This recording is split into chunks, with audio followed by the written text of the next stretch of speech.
Señoras, señores, en el decurso de mis demasiadas conferencias, he observado que se prefiere lo personal a lo general, lo concreto a lo abstracto. Por consiguiente, empezaré refiriéndome a mi modesta ceguera personal. Modesta en primer término, porque es ceguera total de un ojo, parcial del otro. Todavía puedo descifrar algunos colores, todavía puedo descifrar el verde y el azul. Hay un color que no me ha sido infiel, el color amarillo. Recuerdo que de chico, si mi hermana está aquí, lo recordará también, me demoraba ante unas jaulas del Jardín Zoológico de Palermo, y eran precisamente la jaula del tigre y la del leopardo. Me demoraba ante el oro y el negro del tigre. Aún ahora, el amarillo sigue acompañándome. He escrito un poema que se titula El oro de los tigres, en que me refiero a esa amistad. Quiero pasar a un hecho que suele ignorarse, y que no sé si es de aplicación general. La gente se imagina al ciego encerrado en un mundo negro. Hay un verso de Shakespeare que justificaría esa opinión. Looking on darkness, with the blind to do see. Mirando la oscuridad, se ven los ciegos. Si entendemos negrura por oscuridad, el verso de Shakespeare es falso. Uno de los colores que los ciegos, o en todo caso este ciego, extrañan, es el negro, otro, el rojo. Son los colores que nos faltan. A mí, que tenía la costumbre de dormir en plena oscuridad, me molestó durante mucho tiempo tener que dormir en este mundo de neblina verdosa o azulada y vagamente luminosa que es el mundo del ciego. Hubiera querido reclinarme en la oscuridad, apoyarme en la oscuridad. Al rojo lo veo como un vago marrón. El mundo del ciego no es la noche que la gente supone. En todo caso, estoy hablando en mi nombre y en nombre de mi padre y de mi abuela, que murieron ciegos, sonrientes y valerosos, como yo también espero morir. Se heredan muchas cosas, la ceguera, por ejemplo, pero no se hereda el valor. Sé que fueron valientes.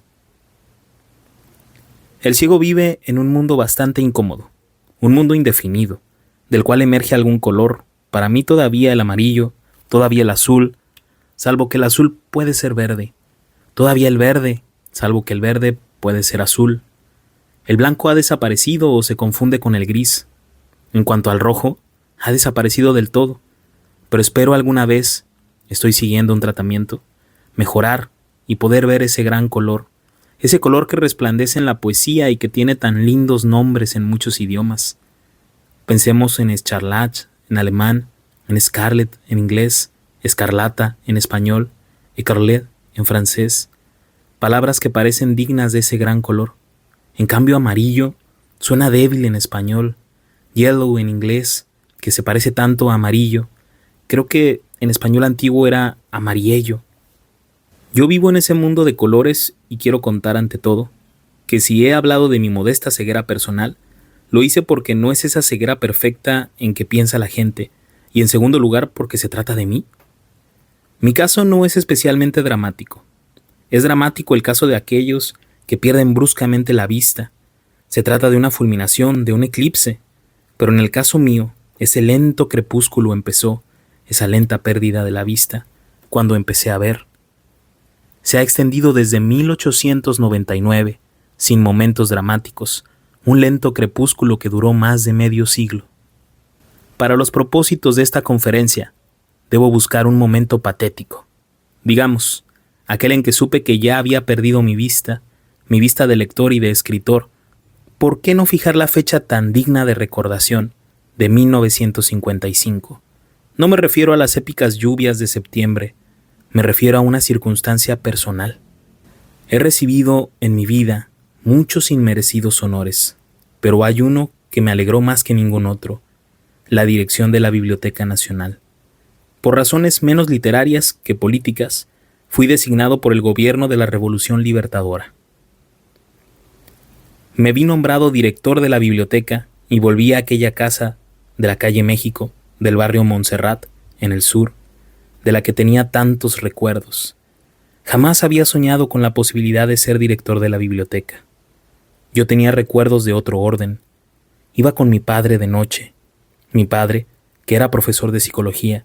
Pedía algún libro de Bergson o de William James, que eran sus autores preferidos, o de Gustave Spiller. Yo, demasiado tímido para pedir un libro, buscaba algún volumen de la Enciclopedia Británica o de las enciclopedias alemanas de Broadhouse o de Meyer. Tomaba un volumen al azar, lo sacaba de los anaqueles laterales y leía. Recuerdo una noche en que me vi recompensado porque leí 3 artículos sobre los druidas, sobre los drusos y sobre Dryden. Un regalo de las letras DR. Otras noches fui menos afortunado. Yo sabía, además, que en esa casa estaba Grusac. Hubiera podido conocerlo personalmente, pero yo era entonces, puedo decirlo, muy tímido, casi tan tímido como soy ahora. Entonces creía que la timidez era muy importante, y ahora sé que la timidez es uno de los males que uno tiene que tratar de sobrellevar, y que realmente ser muy tímido no es importante, como tantas otras cosas a las que a uno les otorga importancia exagerada. Recibí el nombramiento a finales de 1955. Me hice cargo. Pregunté el número de volúmenes. Me dijeron que era 1.000.000. Averigüé después que eran 900.000. Una cifra más que suficiente. Quizá 900.000 parezca más que 1.000.000. 900.000. En cambio, 1.000.000 se agota enseguida. Poco a poco fui comprendiendo la extraña ironía de los hechos. Yo siempre me había imaginado el paraíso bajo la especie de una biblioteca. Otras personas piensan en un jardín, otras pueden pensar en un palacio. Ahí estaba yo. Era de algún modo el centro de 900.000 volúmenes en diversos idiomas. Comprobé que apenas podía descifrar las carátulas y los lomos. Entonces escribí el poema de los dones, que empieza: nadie rebaje a lágrima o reproche esta declaración de la maestría de Dios, que con magnífica ironía me dio a la vez los libros y la noche. Esos 2 dones que se contradicen, los muchos libros y la noche, la incapacidad de leerlos. Imaginé autor del poema a Grusac, porque Grusac fue también director de la biblioteca y también ciego. Grusac fue más valiente que yo, guardó silencio, pero pensé que sin duda había instantes en que nuestras vidas coincidían, ya que los 2 habíamos llegado a la ceguera y los 2 amábamos los libros. Él había honrado a la literatura con libros muy superiores a los míos. Pero en fin, los 2 éramos hombres de letras y recorríamos la biblioteca de libros vedados. Casi podríamos decir, para nuestros ojos oscuros, de libros en blanco, de libros sin letras. Escribí sobre la ironía de Dios y al fin me pregunté cuál de los 2 había escrito ese poema de un yo plural y de una sola sombra. Ignoraba entonces que hubo otro director de la biblioteca, José Mármol, que también fue ciego. Aquí aparece el número 3, que cierra las cosas. 2 es una mera coincidencia. 3, una confirmación. Una confirmación de orden ternario, una confirmación divina o teológica. Mármol fue director de la biblioteca cuando ésta estaba en la calle Venezuela. Ahora es costumbre hablar mal de Mármol o no hablar de él, pero debemos recordar que cuando decimos el tiempo de Rosas, no pensamos en el admirable libro de Ramos Mejía, Rosas y su tiempo. Pensamos en El tiempo de Rosas, que describe esa admirablemente chismosa novela Amalia de José Mármol. Haber legado la imagen de una época a un país no es escasa gloria. Ojalá yo pudiera contar con una parecida. La verdad es que siempre, cuando decimos El tiempo de Rosas, estamos pensando en los mazorqueros que describió Mármol, en las tertulias de Palermo. Estamos pensando en las conversaciones de uno de los ministros del tirano y de Soler. Tenemos, pues, 3 personas que recibieron igual destino, y la alegría de volver al barrio de Montserrat, en el sur. Para todos los porteños el sur es, de un modo secreto, el centro secreto de Buenos Aires. No el otro centro un poco ostentoso que mostramos a los turistas. En aquellos tiempos no existía esa publicidad que se llama Barrio de San Telmo. El sur vendría a ser el modesto centro secreto de Buenos Aires. Si yo pienso en Buenos Aires, pienso en el Buenos Aires que conocí cuando era chico, de casas bajas, de patios, de zaguanes, de aljibes con una tortuga, de ventanas de reja. Y ese Buenos Aires antes era todo Buenos Aires. Ahora solo se conserva en el barrio del sur, de modo que sentí que volvía al barrio de mis mayores. Cuando comprobé que allí estaban los libros, que tenía que preguntar a mis amigos el nombre de ellos, recordé una frase de Rudolf Steiner en un libro sobre antroposofía, que fue el nombre que dio a la teosofía. Dijo que cuando algo concluye, debemos pensar que algo comienza. El consejo es saludable, pero es de difícil ejecución, ya que sabemos lo que perdemos, no lo que ganamos. Tenemos una imagen muy precisa, una imagen a veces desgarrada de lo que hemos perdido, pero ignoramos qué lo puede reemplazar o suceder. Tomé una decisión. Me dije, ya que he perdido el querido mundo de las apariencias, debo crear otra cosa. Debo crear el futuro, lo que sucede al mundo visible que, de hecho, he perdido. Recordé unos libros que estaban en casa. Yo era profesor de literatura inglesa en nuestra universidad.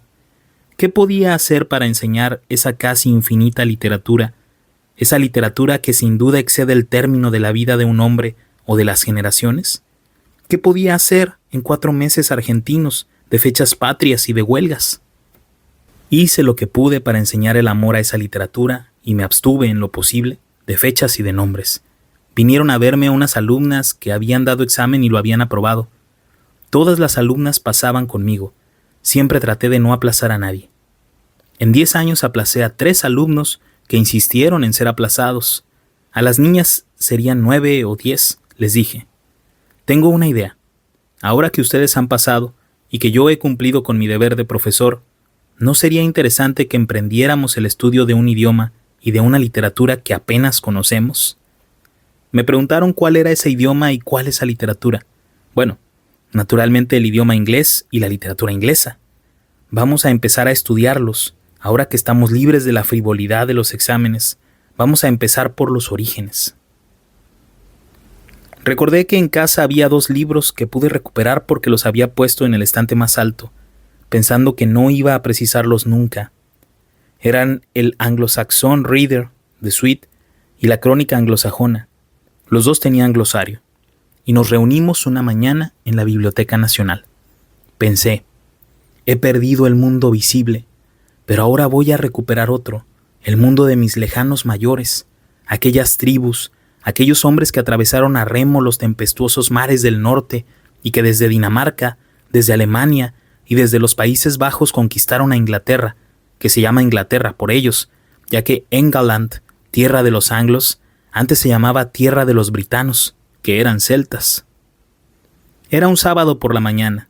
Nos reunimos en el despacho de Grosac y empezamos a leer. Hubo una circunstancia que nos alegró y que nos mortificó, pero que al mismo tiempo nos llenó de cierta vanidad.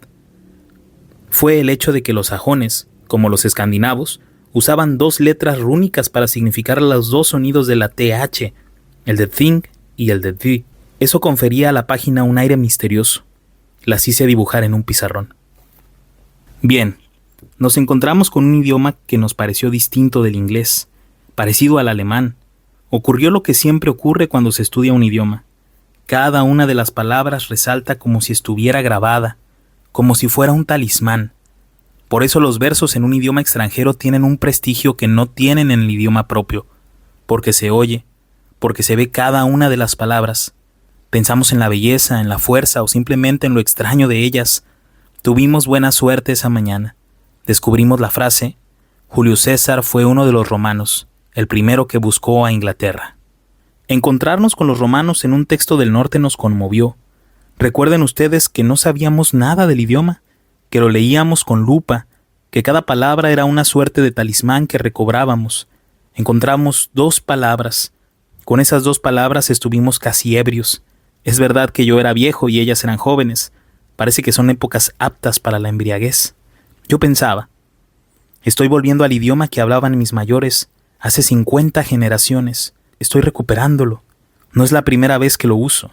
Cuando yo tenía otros nombres, yo hablé este idioma. Esas 2 palabras fueron el nombre de Londres, Lundenborn, Londresburgo y el nombre de Roma, que nos emocionó más aún por pensar en la luz de Roma que había caído sobre esas islas boreales perdidas, la Romeburg, la Romaburgo.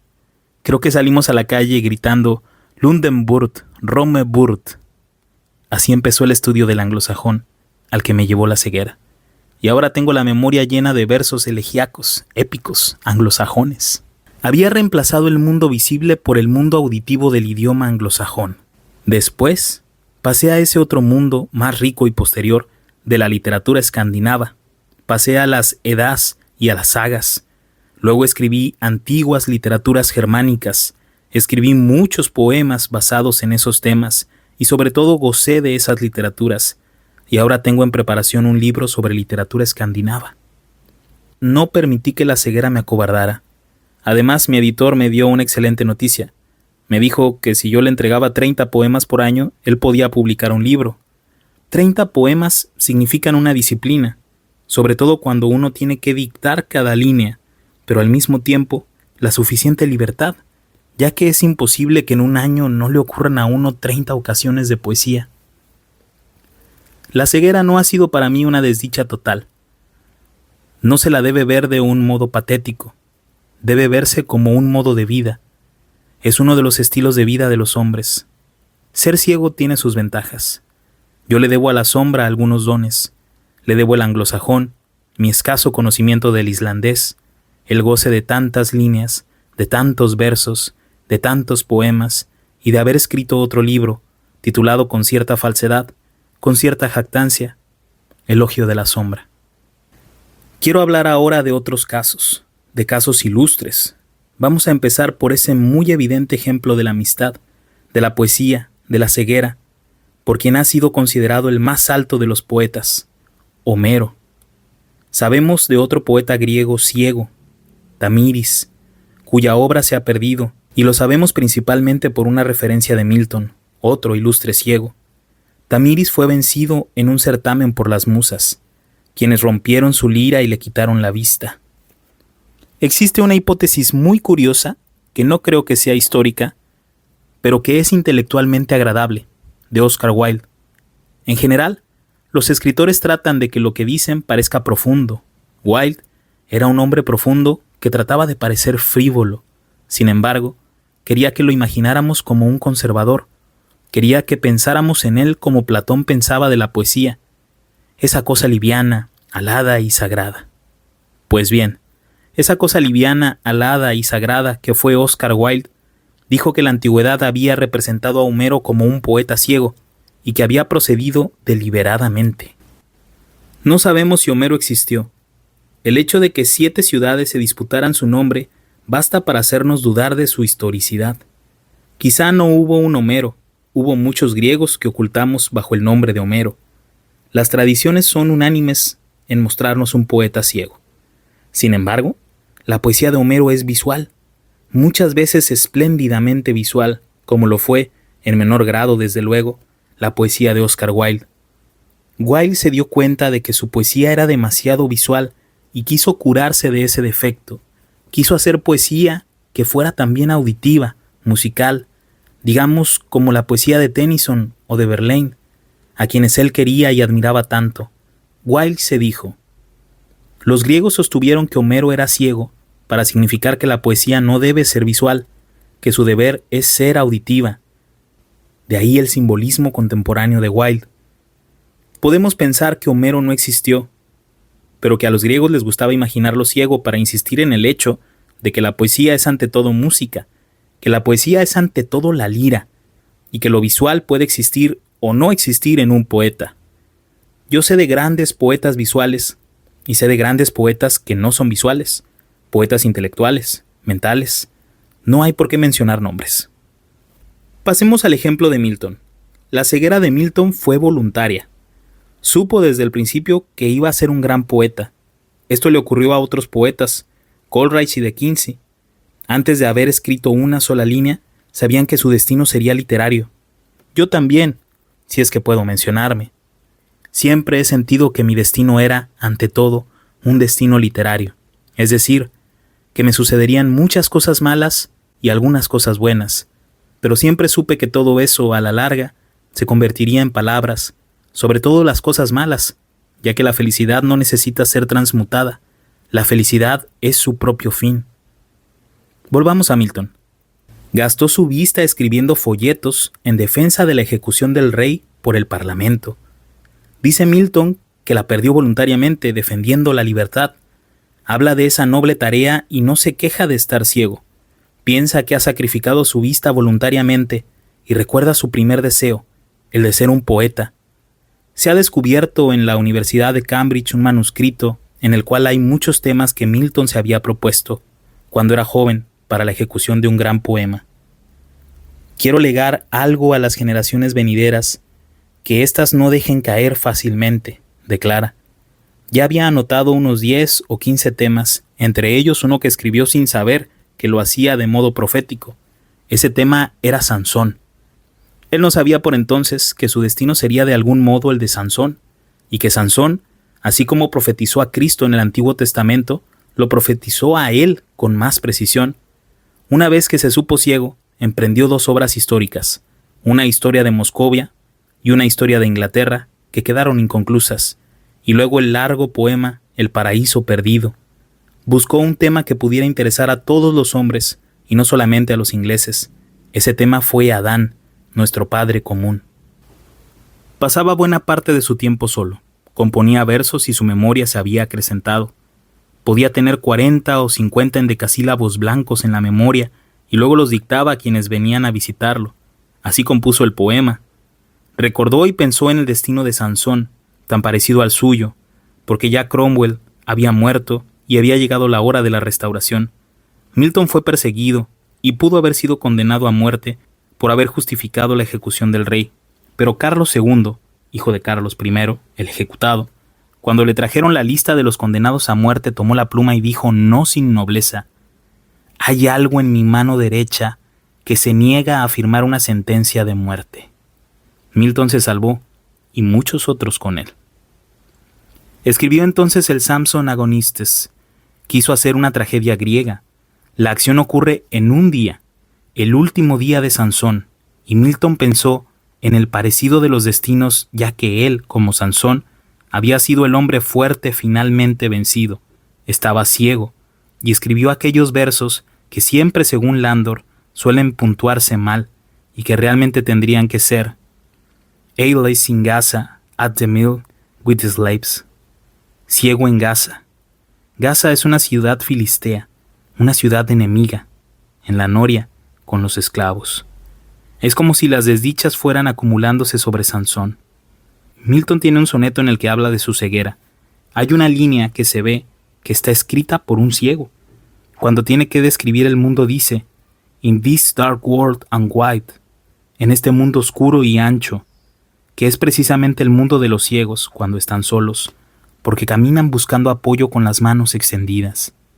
Aquí tenemos un ejemplo, mucho más importante que el mío, de que el hombre que se sobrepone a la ceguera y que ejecuta su obra, El paraíso perdido, El paraíso recuperado, Samson Agonistes, los mejores sonetos que escribió, parte de la historia de Inglaterra, desde los orígenes hasta la conquista normanda, todo lo ejecuta siendo ciego y teniendo que dictarlo a gente casual. El bostoniano y aristocrático Prescott fue ayudado por su mujer. Un accidente cuando era estudiante de Harvard le hizo perder un ojo y quedar casi ciego del otro. Decidió que su vida estaría dedicada a la literatura. Estudió, aprendió las literaturas de Inglaterra, Francia, Italia, España. La España imperial le hizo dar con su mundo, el que convenía a su rígido rechazo de los días republicanos. De erudito se convirtió en escritor, y a su mujer, que le leía, le dictó las historias de la conquista de México y del Perú, del reinado de los reyes católicos y de Felipe II. Fue una tarea feliz, casi impecable, que le demandó más de 20 años. Hay 2 ejemplos que están más cerca de nosotros. Uno ya lo he mencionado, el de Grosac. Grosac ha sido olvidado con injusticia. La gente lo ve ahora como un francés intruso en este país. Se dice que su obra histórica ha caducado, que ahora se dispone de mejor documentación, pero se olvida que Grosac, como todo escritor, escribió 2 obras. Una, el tema que se propuso; otra, la manera en que lo ejecutó. Aparte de dejarnos una obra histórica y crítica, Grosac renovó la prosa española. Alfonso Reyes, el mejor prosista de lengua española de cualquier época, me dijo: Grosac me ha enseñado cómo debe escribirse el español. Grosac se sobrepuso a su ceguera y dejó algunas de las mejores páginas en prosa que se han escrito en nuestro país. Siempre me place recordarlo. Recordemos otro ejemplo más famoso que el de Grosac. En James Joyce se da también una obra doble. Tenemos esas dos vastas, y por qué no decirlo, ilegibles novelas, que son Ulises y Finnegan's Wake, pero es la mitad de su obra, que incluye bellos poemas en el admirable retrato del artista adolescente. La otra mitad, y quizá la más rescatable, como se dice ahora, es el hecho de que tomó el casi infinito idioma inglés. Ese idioma que estadísticamente supera a todos los demás y que ofrece tantas posibilidades para el escritor, sobre todo de verbos muy concretos, no fue bastante para él. Joyce, el irlandés, recordó que Dublín había sido fundado por los vikingos daneses, estudió noruego, le escribió una carta en noruego a Ibsen y luego estudió griego, latín. Supo todos los idiomas y escribió en un idioma inventado por él, y un idioma que es difícilmente comprensible, pero que se distingue por una música extraña. Joyce trajo una música nueva al inglés y dijo valerosamente y mendazmente que, de todas las cosas que me han sucedido, creo que la menos importante es la de haberme quedado ciego. Ha dejado parte de su vasta obra ejecutada en la sombra, puliendo las frases en su memoria, trabajando a veces una sola frase durante todo un día y luego escribiéndola y corrigiéndola, todo en medio de la ceguera o de periodos de ceguera.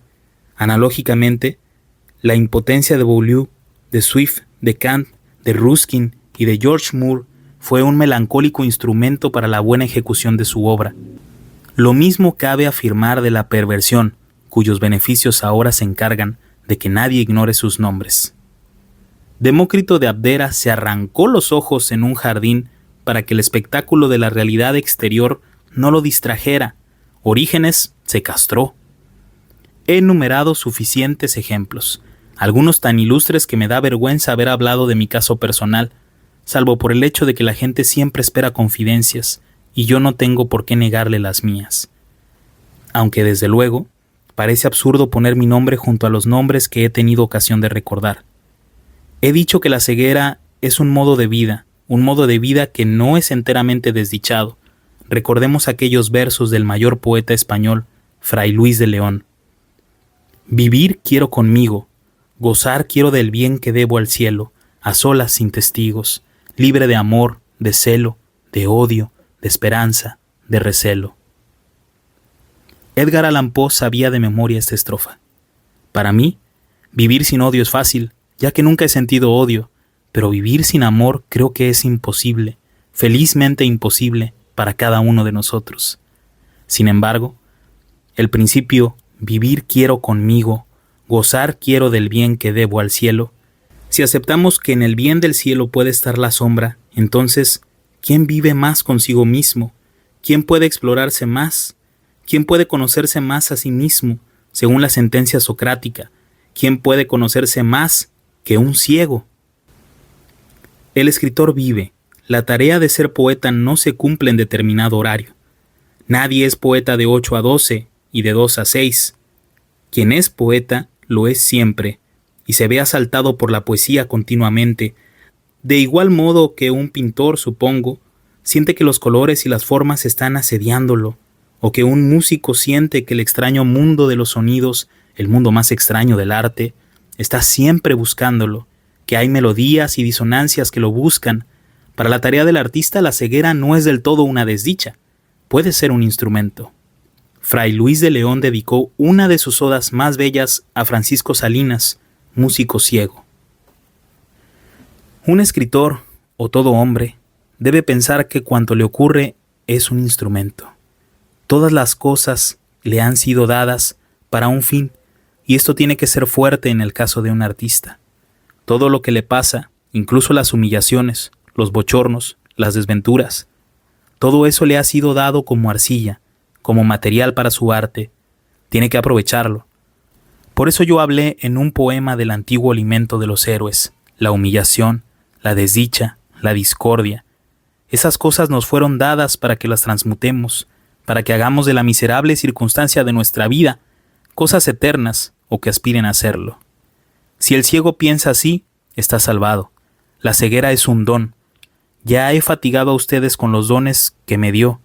Me dio el anglosajón, me dio parcialmente el escandinavo, me dio el conocimiento de una literatura medieval que yo habría ignorado.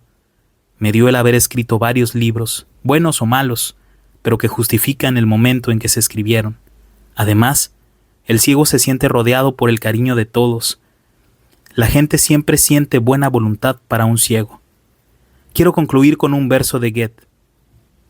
Mi alemán es deficiente, pero creo poder recuperar, sin demasiados errores, esas palabras.